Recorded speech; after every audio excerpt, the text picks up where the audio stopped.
Hi, good morning to all of you, and thank you organizers for this great opportunity. And I'm really glad and appreciate the organizers for including this topic. Yeah, can you please put the PowerPoint? Yeah. Because it is, I think it is one of the less discussed topic in any of our oncology forums, or one of the neglected topics. So I'm glad that actually you people have included this topic. So this is about the cancer and chemotherapy related cognitive dysfunction, its contributing factors and management.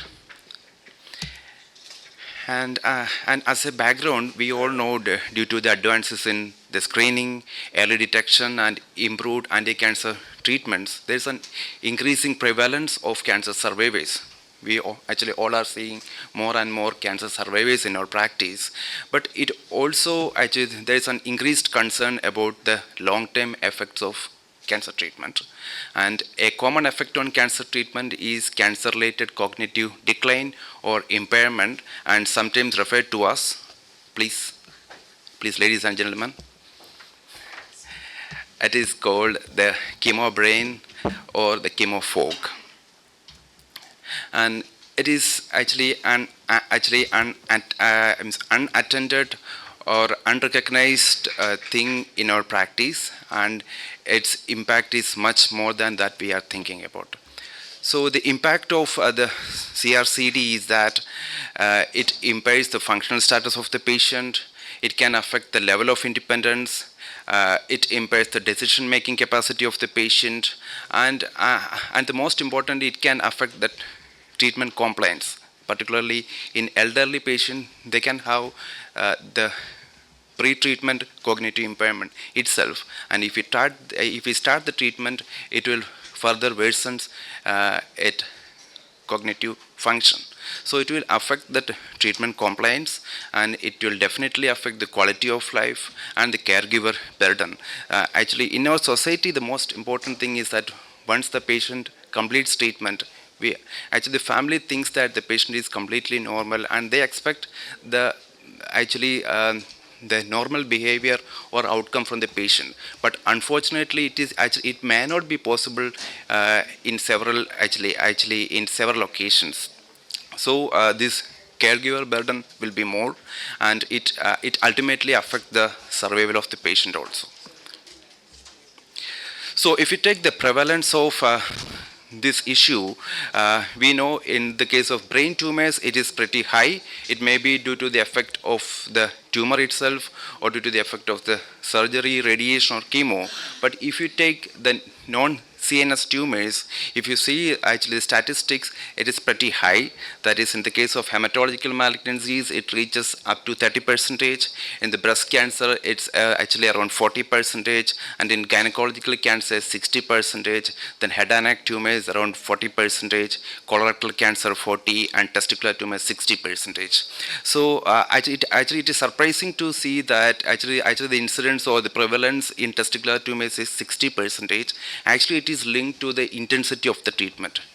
Actually, mainly we are using this cisplatin and etoposide in testicular tumors. So this intensity of the treatment is also having a role, and also the hormonal factors is also having a role in the case of CCRD. So as I mentioned, the intensity of the treatment and also the cumulative amount, it will affect the impact on the CRCD. That is, if you take a stem cell transplant in the case of lymphoma or an allotransplant, we usually give the conditioning before the transplant. So the conditioning itself can cause the some amount of cognitive decline, and then and after that, when the patient undergoes the stem cell transplant, it can aggravate the situation. So it all suggests that the effect of cancer treatment on cognition may be cumulative. And if you use a myeloablative regimen or a TBA in the case of an allotransplant, it all increases the risk of cognitive decline when compared to a reduced intensity conditioning. So then what about the role of or the impact in the case of newer treatments like the targeted treatment, then immunotherapy, and also the newer treatment called CAR T-cell therapy. Actually, it still warrants further study because the data is so immature. But we have a few data about the tyrosine kinase inhibitors in the case of renal cell carcinomas like sunitinib. It can affect the cognitive function of the patient, and also therapy using anti-VEGF agents, it can all affect the cognitive decline of the patient. But if you see the data, if you consider immunotherapy and CAR T-cell therapy, so even though the data is mature, actually it is not directly affecting the cognitive function of the patient. We know ICANS in the case of CAR T-cell therapy, it's a different entity. Apart from that, it is not affecting the cognitive function in the newer therapies. So the grim reality is that the adult with the CRCD do not routinely receive attention for cognitive concerns, especially from the oncologist. Usually in our practice, once the patient completes treatment, we are mainly interested about the follow-up scans, either the PET-CT, or the CT or ultrasound or the tumor markers, and actually we are not giving much importance to the cognitive dysfunction. If the patient complains something also, we all will tell that, but sab ठीक हो जाएगा, or or it's all the part of the treatment. And actually they are not getting much attention regarding these things. So individuals with CRCD are then forced to adapt then despite the considerable impact of symptoms across all their life demands. So it's a sad state of affairs. So if you take the older cancers per se, the older cancer patients' data, the cognitive disorders in older patients present the prior to the treatment itself are often underdiagnosed if you are not doing a CGA. And 6 to 10% of the people above 65 years they suffer from dementia, and the prevalence actually approaches to 50% in community setting in those patients who are more than 80 years. So the cognitive impairment associated, that is the pre-treatment cognitive impairment, is having an increased risk for progression to dementia if we start the treatment. And the progression rates is actually around 10 to 15% per year when compared to the 1% in a cognitively intact patient. And again, the 1/5 of the geriatric cancer patients screen positively for cognitive disorders in an academic setting if you are doing a proper CGA. So coming to the pathophysiology of this problem, actually it is not completely understood, but still the postulated some of the factors are the genetic predisposition, that is actually the role of apolipoprotein E, then the failure of blood-brain barrier integrity, then actually the direct neurotoxicity due to the chemo or radiation or due to the DNA damage, and then hormonal factors, that is reduction in the estrogen and testosterone, maybe due to the drugs or due to the androgen deprivation therapy or orchidectomy, then effects of cytokines in the brain, then microvasculature obstruction and infection of the brain tissue, and other psychologically based explanations include the cancer-related fatigue, cancer-related pain, anxiety and depression. So these all are the mechanisms involved with this problem, like the neuroinflammation, then direct neurotoxicity, either due to surgery, radiation, or chemo, then the hypothalamic pituitary adrenal axis involvement, and genetic polymorphisms, which includes apolipoprotein E, then catechol O medial transferase, and brain-derived this neurotropic factor. So it's a beautiful flow chart. It's showing the etiology, outcome, and the assessment. So you can see that the cancer itself can cause cognitive dysfunction, cancer treatment, then genetic predisposition, age and comorbidities, then psychological, hormonal and social factors. All this can cause this neuroinflammation, direct neurotoxic injury, endothelial dysfunction. It all can cause this cognitive dysfunction, and the patient will come with actually symptoms. Sometimes the symptoms may be so subtle, and we have to use the patient-reported cognitive outcome measures to detect, or you have to use the proper neuropsychological test to detect that. So what are the common symptoms that they present with. It may be a difficulty in multitasking and sometimes trouble in concentrating, inability to focus on task, then memory lapses, then difficulty following instruction, decreased ability to handle their personal finances, then disorganized behavior or thinking, loss of initiative or loss of interest, then difficulty remembering the common words and recalling names, inability to recognize familiar objects, then altered perception, and difficulty in finding the words. So these are the most common symptoms that they encounter. And so what are the potential contributing factors apart from this cancer and chemotherapy? So invariably the advanced age, we all know, then the frailty of the patient, then certain medications and their side effects, like if the patient is on steroids, or if the patient is on opioids for pain, or if the patient is receiving any benzodiazepines or anticholinergic, it all are the confounding factors in the case of a cognitive decline. Then hormonal status and menopausal status, then emotional distress, then depression, anxiety, then symptoms such as the cancer pain, cancer-related fatigue, and insomnia. And so definitely the comorbidities, then the use of alcohol or other agents that can alter the cognitive status of a patient. Then the higher the stage of the disease, like the stage 4 disease or more aggressive tumors, are also associated with the increased risk of cognitive decline. Then so definitely increased level of CRP or other the inflammatory markers like interleukin 6. These all are the potential contributing factors. So how to assess a cancer-related cognitive dysfunction? It's a very actually difficult question, because there is no large-scale studies or there is no standard recommendation to assess the cognitive decline in a patient with cancer. If you do a geriatric assessment, it provides an opportunity to identify cognitive decline. It is often overlooked by a routine care.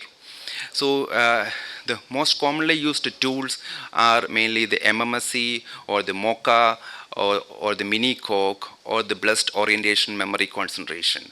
So these are actually in our hospital. Actually, we are mainly using MMSE, but we have challenges also. Like this CRCD, it can co-occur with actually within the context of an age-related cognitive decline. So it is actually really a challenge. So it presents two immediate challenges to precise and accurate screening. First, many of these actually cognitive screenings like the mini-COG, MOCA or MMSE and the BOMSE, they were actually developed to screen for dementia or to assess a particular impairment such as following a stroke. So these syndromes are qualitatively different than the cancer-related cognitive decline. So the commonly used this screeners may not be much beneficial to assess the situation. So in that case, actually these PROs, that is the patient reported outcome scales like the PROMIS or the 4-point FACT COG might prove valuable, but actually it warrants further study. So it's a flow chart. Actually, it is showing that if the patient presents if the patient presents with any of the symptoms, or if the caregiver is actually telling some hints, or if we can identify some issues in our clinical examination, we can start the screening. So always remember that actually we have to roll out the confounding factors before screening, and then after screening, if we identify any potential cognitive problems, then actually we can give intervention based upon that, either the pharmacological or the non-pharmacological. But if it is not identified, then we have to do a close monitoring of the patient. So this is about the role of the biomarkers in CRCD. It is still investigational. It also needs further validation. So the potential things that are described as either the biomarkers of CSF, then the functional imaging using MRI and PET scan, and then the plasma markers like the interleukin 6, then exosomes and also microarray RNAs, and then the genetic markers as I mentioned earlier like apolipoprotein A, COMT, and the BDNF. But this is not a standardized recommendation at present, it is still an investigational. So coming to the management of cancer related cognitive dysfunction, so again the challenges are it is still a poorly understood etiology, then lack of consensus on best assessment approaches, either the PROMs or other the cognitive screeners, then the subtle nature of changes in mental process related to cancer and the subjective aspects of this CRCD.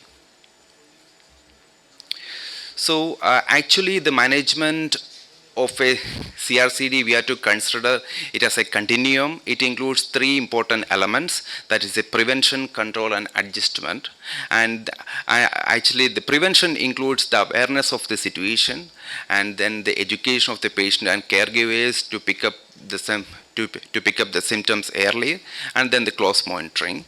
And control includes to identify the problem by using either of these PRMs or the cognitive screener, and then interventions either pharmacological or no actually or behavior, and then alleviation of symptoms. And adjustment is again the follow-up of the patient by re-examination of symptoms, then performance assessment, and the fine-tuning of interventions. So coming to the non-pharmacological approaches, so different actually different approaches has been explained, or like the cognitive training, CBT, then the cognitive rehabilitation, then the mindfulness exercises, then physical activities, yoga, then psychoeducation. All are actually recommended for as a non-pharmacological approach in CRCD.